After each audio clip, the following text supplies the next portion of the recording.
Disclaimer, এই ভিডিওটি বাস্তবের সঙ্গে কোনো মিল নেই। এই ভিডিওটি বানানো হচ্ছে শুধুমাত্র আপনাদের মনোরঞ্জন করার জন্য।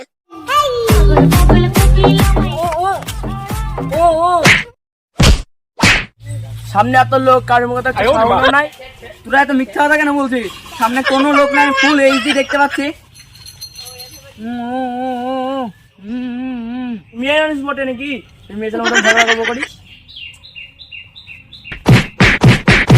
ও ঝগড়া হচ্ছে, তোমরা সবাই মিলে সমাধানকে দিয়ে আসছি।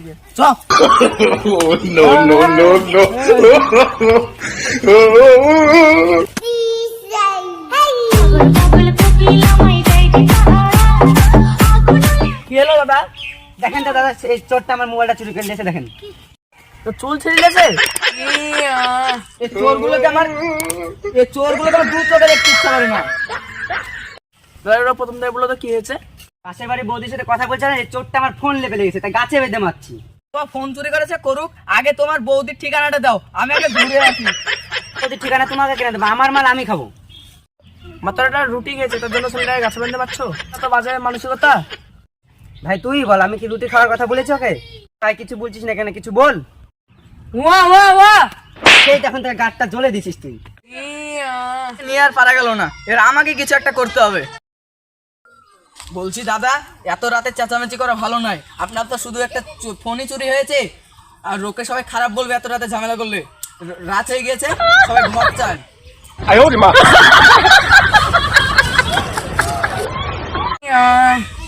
আমার ব্যাপারে আমরা বুঝে নেবো, তোরা বেশি গাছ জ্বলাতে আসবি না। কেন বলবো? তুই মরে যাবো কাছুদা। হ্যাঁ, তুই একদম ফালতু কথা বলবি না। দাদা ওই সব বাদ দে, ফোনটা বার করে দিয়ে দে। আমাকে তো খুলে দিবি, তারপরে তো তোকে ফোনটা দেবো।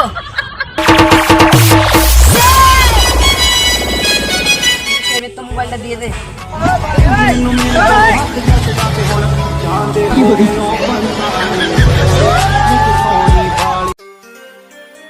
তো আজকের ভিডিওটা এ পর্যন্তই ছিল। দেখা হচ্ছে আবার অন্য কোনো ভিডিওতে। আর যদি কোনো ভুল হয়ে থাকে আপনারা ক্ষমা করে দিন। আর হ্যাঁ, চ্যানেলটিকে অবশ্যই লাইক সাবস্ক্রাইব করে একটু ছোট্ট করে কমেন্ট করে দিয়ে জানাবেন ভিডিওটা কেমন হয়েছে।